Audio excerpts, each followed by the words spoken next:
finally, nakarating na tayo sa Katiglan. Ito yung itsura ng mga food dito sa lounge. Nakasama ako dito isang buong pamilya. Ayan. Mas madilim siya in person. Punta na ulit tayo dun sa beachfront. Beachfront view. Feeling ko very outdated na yung suot ko. Hello guys! I'm back again with another video. And guys, hello and Happy New Year sa inyong lahat! So guys, ngayon, currently, it's already January 5, ngayong araw na to. At ito ang ating kauna-unahang travel ngayong 2024. At pupunta tayo sa ating isa sa pinaka-paborito nating lugar dito sa Pilipinas. And yes, domestic flight tayo ngayon. At nabasa nyo naman sa title, pupunta tayo sa Boracay! And let's go ngayon kasi guys, andito na ako currently sa Pasay kasi meron akong ginawa dito kahapon. At ngayon, samahan niyo ako sa airport kasi morning flight tayo ngayon at hindi tayo ngayon pupunta sa ating favorite airport which is NAIA Terminal 3. Ngayon po ay sa NAIA Terminal 2 tayo dahil ang airline natin for this trip ay Philippine Airlines. So ngayon, samahan niyo ako kasi baka malate tayo. Let's go! Grabe yung bungad sa akin ng 2024 guys. Hindi ko alam. Pagpasensya niya, sinisipon ako. Wow, nakita ko pa talaga sinisipon ako. So ngayon, let's go. Ayan, ito po ang ating dala ngayon. Ayan, nakikita nyo. Meron lang tayong 20 kilo na maleta. At itong isang maleta na to ay iiwan ko dito sa hotel kasi after ng Boracay natin, meron tayong pupuntahang isa pa. So guys, I'm so excited. So let's go and pumunta na tayo sa Bora. Okay guys, nakarating na tayo ngayon dito sa Philippine Airlines Domestic. Okay, let's go. Dito tayo ngayon sa NAIA Terminal 2. Tignan nyo guys, medyo konti lang yung tao dito. Oh my god, I'm so excited. Dito guys, ngayon, ang ating check-in area. Ayan, dito sa NAIA Terminal 2 is Philippine Airlines. Sa side na to, din sa kabilang side kasi AirAsia. Okay, hanapin natin ngayon ang check-in counter.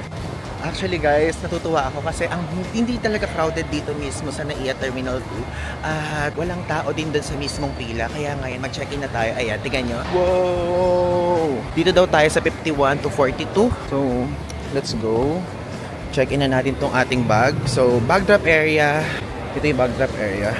Ayan, diba? Saka guys, alam nyo, ang maganda dito sa aking binook dito sa PAL is automatic na check-in na ako online. Hindi ko na kailangan mag-check-in. So, ang nangyayari is hindi na ako kailangan mag-type ng mga details ko online at automatic yon. And meron naman tong maleta. And guys, alam nyo, ang presyo na nabook ko dito is 10,900 plus. Round trip na yun.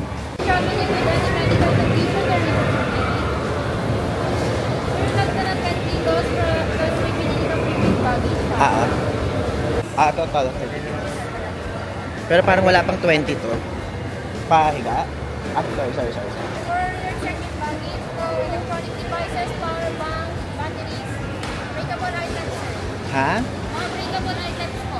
Pwedeng palagay ng fragile kasi mga skincare perfume lang. Naka-properly pack naman. Naka-properly. Okay guys, nakuha ko na yung boarding pass ko. Ngayon, pumasok na tayo doon sa mismong boarding gate. Sana hindi na kailangan hubarin yung sapatos dito. Tulad doon sa international, di ba?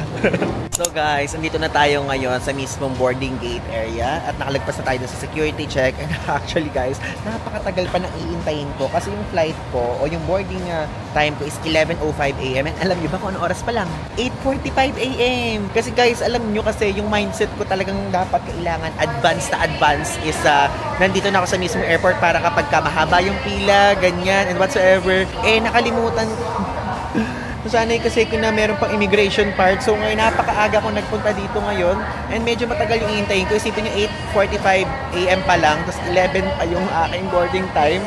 So i-explore ko na muna itong NAIA Terminal 2 kasi ngayon hindi siya ganun ka-crowded. Ayan no, as you can see, walang mga katao-tao. Meron nga, pero kukunti. Hindi kasing dami ng tao before yung solo pa to ng Philippine Airlines at hindi kasing dami sa NAIA Terminal 3. So guys, ngayon gusto kong ikwento lang sa inyo ang aking nangyari sa proseso ng pag-book ko nitong flight na to.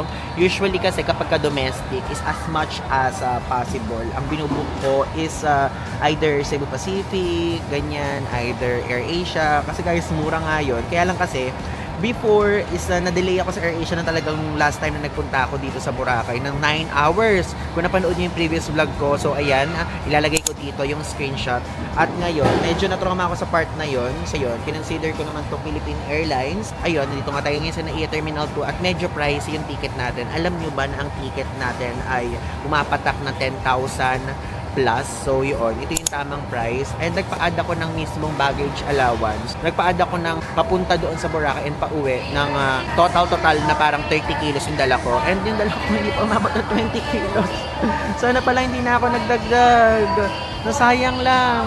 So, yun, gusto ko lang ikwento sa inyo. At ngayon, syempre, share ko sa inyo kung ano ang aking may experience dito. Kasi as far as I know, is makakasama ko yung friend ko. And guys, yung friend ko kasi ay stewardess siya o FA siya dito sa Philippine Airlines. Sinabi ko sa kanya, ito yung flight ko. At seatmate ko yun talaga guys, close ko siya. Si Michelle yung name niya. So ngayon, later, tingnan natin. Sana makasama ko siya kasi matagal na niya pangarap maging FA. At ako naman, matagal ko ng pangarap maging vlogger. And medyo, so far, parang nag-a-align kung ano yung mga ginagawa namin sa buhay ngayon. So later, mapakilala ko siya sa inyo. Sana nga ay FA siya sa flight ko. Ayun guys, so ngayon, ini-explore na muna natin itong NAIA Terminal 2 kasi medyo matagal pa talaga iniintay ko. So ang aking boarding gate is boarding gate number 8. So doon yon sa side na to. So ngayon, tignan natin kung mayroon pa silang mabuhay lounge. Kasi di ba nga, naaalala nyo is na-divert na nga yung mga ibang international flights doon sa NAIA Terminal 1. And tanong natin kung pwede tayo makapasok dito sa mabuhay lounge. Tanong natin kung magkano. Kasi di ba usually sa PAGS, kapag papasok ka, isang bayad, 1,500. Kapag hindi ka business class or kapag wala kang partner cards o credit cards doon sa loob. So ngayon, check natin. Okay? Let's go. Ayan, mabuhay, miles. Ayan, buhay pa. Let's go. Tingnan natin kung pwede dito yung walk-in. So ngayon, gusto kong itanong sa inyo kung parang worth it ba kapag nagbayad tayo ng 1,500 pesos para sa mismong airport lounge na naman. Actually, alam nyo, yung kinaadikan ko ngayon. Kapag kunyari, yung airport lounge, lagi ako naghahanap ng airport lounge. So, punta tayo doon. So, dito yung, ito yung South Wing. Dito ba? Parang ito. Check natin. Ayan. Mabuhay Lounge. South Wing for elite members, comfort class, and walk-ins. Okay? Let's go. Okay, baba tayo. Oh! Saya! Ay! Parang iba. VIP Lounge. Ay! Ayun, second floor. So, ayan. Sa elevator. VIP Lounge. Ito ba? Tingnan natin muna kung ano yung itsura. Yan. Ito yung itsura. Good morning. For walk-in, ito yung itsura ng mga food dito sa lounge. And as you can see, meron dito mga fruits. Meron dito mga salad. Meron dito parang leche flan. Ayan. Puro mga merienda. Ayan, meron sapin-sapin, libing kinitan, puto cheese, mango Danish. Ayan, ganyan yung mga nandito. Vegetarian panini. Ayan. Mga pang-init na mga bread. Tapos dito, feeling ko may soup. Congee ito. So, yan. Plus, dito sa side na to, ayun, as you can see, meron dito brewed coffee, fresh milk, Heineken. Ayan. Tapos ito, kung ano gusto nyo. So, since ako, nesty person ako, so nesty. And ayan, tignan nyo. Napakalawak. Makikita nyo, meron dito mga space where you can sit at meron dito may mga parang fluffy na upuan na ganyan. And then, makikita nyo, meron charger. Pwede ko na-charge. Ganun. So guys, nakakuha na ako ng food. Ayan, ganyan. Puro merienda food na nakuha ko. And alam niyo, buti na lang nakita ko at na-figure out ko itong South Wing na mismo mabuhay lounge. Kasi ngayon, at least, makakapagpaubos ako ng oras at meron pinagkakaabalahan kasi medyo matagal talaga yung aking pag-iintay kasi ang aga ko nga nagpunta dito. So ayan, nakita niyo siya. Tapos sulitin natin, magpa-pineapple juice tayo, no? So, puro tinatay nga lang dito. Actually, hindi siya tulad sa PAGS na airport lounge. Diba doon meron doon mga papansit, ganyan. Pero dito wala. At least, meron tayo dito pa congee. And actually, konti lang ang kinuha ko. Kasi para pagdating ko sa Boracay is medyo may mamakain ako doon ng mga other stuff pa. Talagang gusto ko na talaga itry yung mismong airport lounge or yung mabuhay lounge dito for comfort class saka for walk-in. Kasi na-try ko na yun dun sa isa na pagka for business class naman. And maganda dun. Actually, parang ang mas magaganda yung upuan dun compared dito. Pero mamaya itutur ko pa kayo dun sa side dun kasi meron parang entertainment room kung saan may TV na pwede kayo manood. Ay, meron pa rin flight PR2923 bound for Manila dito. Meron kayong mga maliliit na mga flight announcements kapag nakaalis na kayo. So, okay, kain na tayo. Number 1. Please have your boarding pass and valid ID for presentation at the gate of boarding. Thank you for flying Philippine Airlines. Mabuhay. Ngayon, maghintay tayo dito ng ilang oras. At least feeling ko sulit naman. Kasi guys, ang bayad dito, 1,500 kapag kayo ay regular, something like that. Pero kapag senior kayo at PWD, ang bayad naman dito is 1,072 as far as I know. So, yun. Sarap. Sarap na lugaw nila. Okay guys, so it's already time and actually it's 11 AM na. So nag-announce na dito na yung flight namin is accepting na ng mga passengers. So ngayon samahan niyo na ako. Pumunta na tayo dun sa mismong boarding gate. Okay guys, so boarding na. Natutuwa ako kasi hindi siya maaraw. Kasi ako guys, ayoko talaga sa maaraw. Kahit pumunta ako ng Boracay, okay lang. Yung friend ko, nag-chat na sa akin. So andun siya yung FA, isa sa mga FA dito. So mamimit natin siya. I'm so excited. Ngayon, let's go. Papakita ko sa inyo. Ito yung boarding gate. Tanan! Ayan. Wait natin. Pila na lang muna tayo here. Pay natin kasi medyo mahaba pa yung pila. So, sige na natin ito here. Ayan na.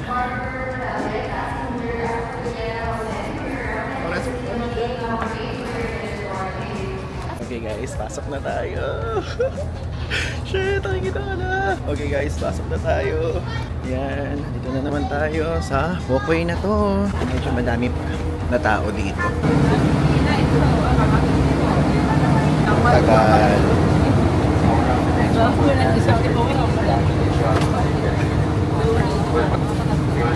Dito pala yung kaibigan ko.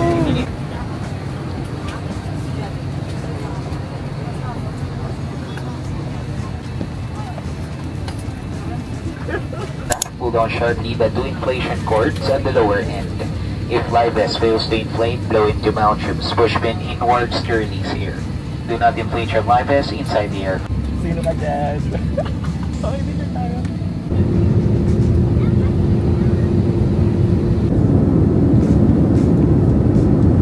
Okay guys, so finally nakarating na tayo dito sa Katiglan Airport or dito sa Boracay Airport. Grabe, natutuwa ako kasi na-meet ko dito yung aking high school seatmate. So ayan yung mga pictures namin and nagpa-last to the plane ako, like talagang ako yung huling lumabas. And ayan, as you can see, arrival ng Boracay Airport. Let's go!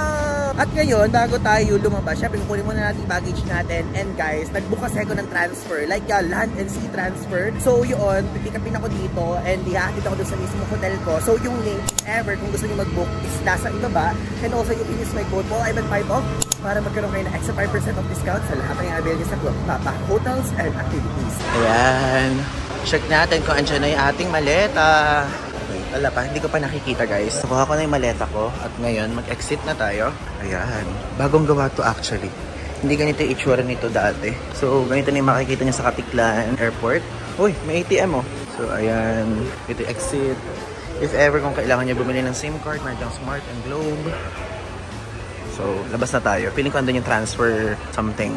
Medyo complicated na pala ngayon guys. Dahil kailangan na magpunta dun sa kabilang side. Dati kasi dun sa mismong airport. So, para dun ngayon, so tatawid pa pala ng ganito. Kahit nakabook na sa Klook. May pa ganito ng effect ngayon. Hindi na tulad dati. Ayan, number 5. Ayan, kahit nakabook ka sa Klook, dito ka pupunta. Ayan, number 5, Boracay transfer with voucher lane. Ayan guys, so binook ko to via Klook, yung link nasa ibaba. So ngayon, kasunod ako kay Kuya Southwest. Oh, gigil ko na pala ngayon. Nandito na kami ngayon sa pinaka-last stop. Tapos ihahatid na kami sa mismong hotel. So ayan, mag-iintayan kami dito. Actually, tinatawag naman nila Kuya Southwest kung saan tayo. Anong kung saan tayo sasakay, ganun. Hello guys, may nakasama ako dito, isang buong pamilya. Ayan, hello! Taga Bicol daw sila, so ayan, makikita nila to sa vlog. Umalis na yung mga kasama ko dito, yung family na na-meet ko. Taga Bicol sila. And alam nyo, nakakatuwa, lahat sila alam yung vlogs ko. Yung Hanoi daw, pinanood nila, yung Taiwan, yung Thailand, ano pa ba yung pinanood? Hindi ko na alam kung ano yung mga iba pinanood, pero nag-Tri-City daw sila. So sinabi ko sa kanila, nisasama ko sila dito sa Boracay Vlogs. At sinabi ko din sa kanila yung ating susunod na pupuntahan. Kaya lang, ipaprioritize ko muna itong Boracay kasi gusto ko muna sa inyo ipakita para magamit nyo na sa summer ganaps nyo. So yun, gusto ko lang i-share. Natutuwa ako, shout out sa nakalimutan ko yung apelyido kay Nessa ba? O Nessa? Nakalimutan ko, basta shoutout po sa inyo. Maraming salamat sa panonood ng vlogs ko and I hope to meet you again soon. Baka ma-meet ko nga kayo dito sa beachfront eh. Okay, so medyo malayo yung hotel ko ngayon. So guys, later na lang. Hello guys! So ngayon, nandito na ako mismo sa hotel room. And actually, ayan, papakita ko na muna kunyari. I mean, itong kauntian ng aking mismong hotel room. Kasi meron akong separate video na ginawa para dito sa hotel and room tour nitong Hotel Sofia. So guys, if ever, kung napanood nyo to at gusto nyo i-book, i-click nyo lang yung link sa baba. And also, you can use my code PAULIPAN5 off para magkaroon kayo ng extra 5% off discount sa lahat ng i-avail nyo sa Klook. Mapa hotels and activities, okay? So yun guys, sa Klook ko to pinook and magkakaroon pa nga kayo ng discount kapag ginamit yung code ko. So yun guys, back to the video.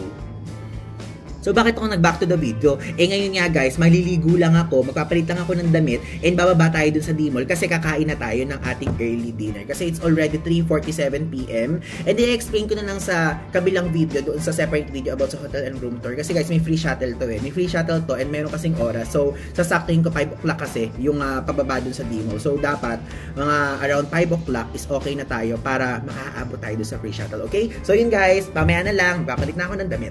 Okay guys, so baba na tayo. So, ito lang ang ating outfit ngayon sa ating pa-dinner. So, ito, papakita ko lang sa inyo itong aqua bag ko. So, from Tactic siya. So, yung link ilalagay sa baba. So, sa Lazada siya nabibili. Ayan, tingnan nyo, ang liit. Sakto lang. And hindi siya yung parang generic yung style. Tingnan nyo, match na match sa aking kulay ngayon. Talagang brown, something like that. Puro black. Grabe yung mga kulay ko. Oh. Ganun na ganun. Okay, let's go. Ate, isang fried piri-piri chicken na quarter. Sir, inform ko lang po kayo. It's going to take a longer time. Kasi 30 minutes po kami sir for fried. Okay. Ano yung mabilis? Grilled po. Grilled? Yes. Tapos yung rice niya is Spicy rice. yung color yellow? Yes. Sige, yun na lang. Quarter lang po sir. Quarter lang. What part sir? Yes, two or Thai? Thai. Oh, okay. Okay. So, yun na lang muna. Okay. So, how about drinks po? Ito lang, service water na lang. Okay, salamat. So guys, ayan, dumating na yung order ko. So ano to, grilled piri-piri chicken. So actually, yung kaninang sinasabi ko sa inyo fried, tapos ito grilled, pinagkaiba lang niya is inihaw to. Pero same lang naman ng itsura siya. And guys, mayroon silang 3 sauces dito. So green curry sauce, ito yung maanghang, tapos ito lime and something, nakalimutan ko. Tapos ito yung original na sauce. So ngayon, tikman na natin. I'm so excited na i-share sa inyo yung lasa nito kasi famous to sa TikTok. So guys, ang bilis dumilim dito sa Boracay. Like, katatapos ko lang kumain nung piri-piri chicken. So, piri-piri talaga siya kasi akala ko peri-peri yun, diba? So, tignan nyo, ang dilim na. Buti nga itong camera ko medyo maliwanag siya. Pero guys, mas madilim siya in person. Parang pinaliliwanag lang niya. O, diba? So, sakto lang. Kasi meron talagang oras ng pick up yung hotel natin. O, sige, sabihin ko na din kasama ko kayo. So, yun. Merong oras lang ng pick up. Kaya, ngayon, nagpapaubos lang ako ng oras saglit, then pupunta na tayo doon. Pero, ang iniisip ko, na pumunta muna sa 7-Eleven o kundi sa Watson. Kasi guys, yung 7-Eleven at Watson dito. Kasi, masyadong kulang yung mga ibang mga nadala ko. Wala akong nadalang toothpaste, wala akong nadalang sabon. So, yun pa, dalawa na yung nakalimutan ko. Kaya, I think, ganon. Bumili na muna tayo ngayon para mamaya dire-diretso na. Let's go. Okay guys, so ngayon kasama ko kayo dito sa Watsons. Ayan. May Watsons dito sa Boracay. Itong nag-iisang Watsons na to. And bibili tayo dyan ng toothpaste and sabon. Kasi wala tayong nabaon. Okay. Let's tawid. Tignan natin. Init. Diyos ko Lord. Okay. Ang daming Tignan nyo yung Watsons dito. Ang daming sunscreen. Talagang mga pang-bili.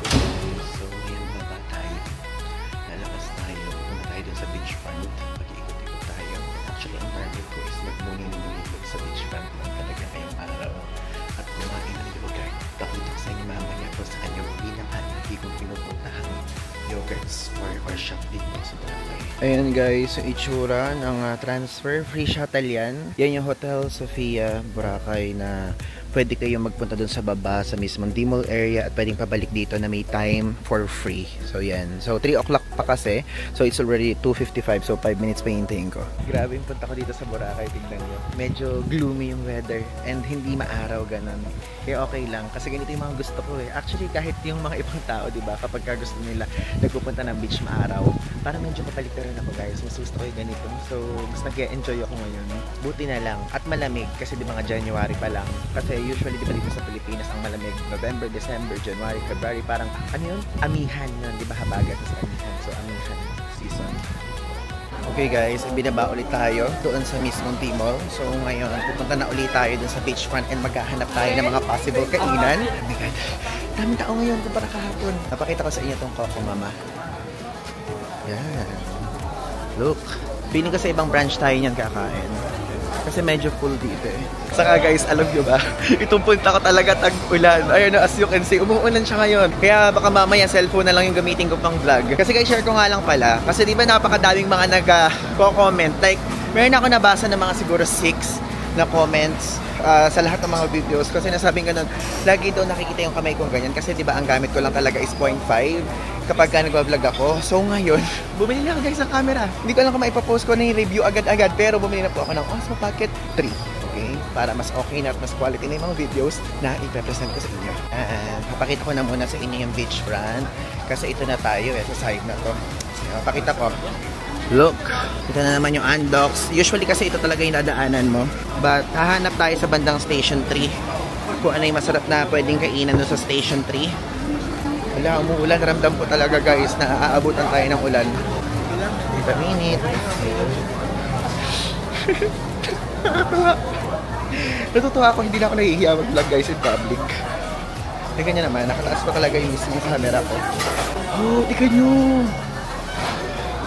Ayan yung beachfront. Ang daming tao guys, just ko Lord. Siyempre, doon tayo pupunta sa bandang Station 3 later. Ay, meron palang ganyan dito. O, diba? Ganda! Okay, so ngayon, doon muna tayo sa Station 3. Papunta dito sa Station 1. Kasi ang hahanapin nating kainan is yung Paris Hilton. Feeling ko doon ko gusto munang kumain ngayon. Then, saka tayo pupunta doon sa yogurt place o yogurt area na sinasabi ko sa inyo. And guys, ito nga pala yung favorite ko ditong pinupuntahang bar, which is ang Epic. Ayan, Epic.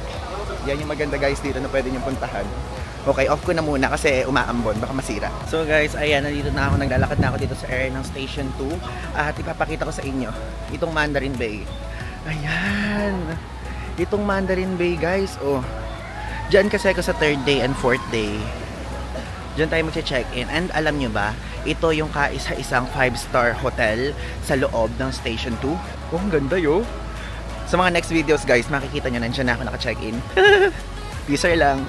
Kung mapapansin nyo, nagpalit na ako ng shades. Yung shades ko, ginawa ko na salamin. Kasi hindi ako makakita. Hindi ako maka-visualize na kahit ano baka makikita. Kasi di ba nga, ang labo nga guys ng mata ko. So, ang nangyayari is, wala ako nakikita, nadadapa ako. So, yun ang struggle ko as a person na malabo ang mata. Okay, malapit na tayo. Kasi, doon sa D-Mall nga yung drop-off, diba, nung transfer. So, maglalakad tayo papunta doon sa mayroong Paris Hilton.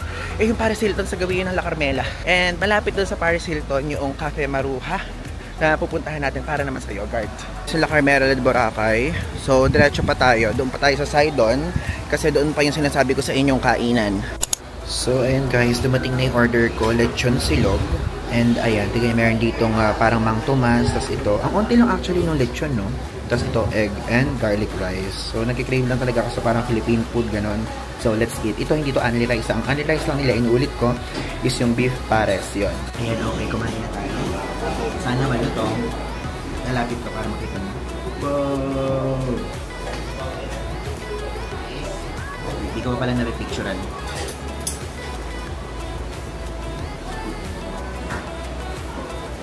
Okay, sige, let's eat. Ito.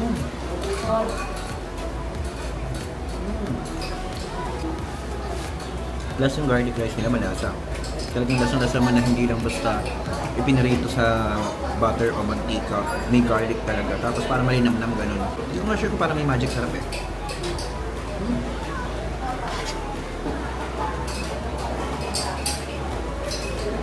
Tapos yung lechon nila malambot, hindi matigas. Na malutong. Ayun, nakapakita ko sa inyo. Wow! Ang sarap guys! Kaya lang ayoko naman kasi magmadali kumain para malinaw naman ako. Kumbaga para malakaan ko. And alam mo, hindi ako umorder ng drinks. Kasi di ba meron silang pa-shake, gano'n. Kaya ako hindi umorder. Ito. Kaya meron silang shake, kaya lang kasi ang plano ko, yung shake parang i-Johans ko na lang. Ay, Jonas pala. So guys, hindi na rin ako na-order ng shake. Kasi sa shake, doon tayo bibili na sa Jonas. Saka di ba nga mag-dessert tayo mamaya na yogurt. So gano'n. Ito, isa na namang another day na kung saan tayo ay iikot na muna sa beachfront kasi mag-check out na ako dito sa Mandarin Bay. Alam nyo guys, medyo putol-putol tong vlog 1 pero ngayon gusto ko lang sabihin sa inyo na dito ko lang papakita sa inyo medyo raw. Kasi mayroon akong gagawin ng where to eat at mayroon akong mga gagawin ng mga hotel and room tour videos. So dito, ito lang yung mga chop na vlog. So okay, ngayon pumunta na muna tayo sa beachfront at ipapakita ko sa inyo kasi previously, I mean sa mga nakakaraang araw, wala talagang araw. Puro gloomy weather, walang araw kasi puro ulap, ganyan at umuulan. Ngayon may araw, kaya kayo papakita ko sa inyo kung ano yung makikita nyo sa beachfront. Let's go! So guys, andito na ako ngayon sa beachfront area. Feeling ko very outdated na yung suot ko. Ako na lang yung nakalito at chance ang dabit dito. Tapos sila mga plain. Hindi na kasi usoy ganito. Nakita ko to sa TikTok. So mura lang siya sa TikTok. Parang wala pa 200 pesos na suot ko. Hihiya tuloy ako. Feeling ko very lito at chance sa vibe. So ito nga lang pala i-itsura ng beachfront. Ayan. Beachfront view. Wow. May picture ako dito before dati, dyan sa side dyan. Ayan. So kumain tayo dito sa Ice Flakes. So separate video ko yan ipapakita.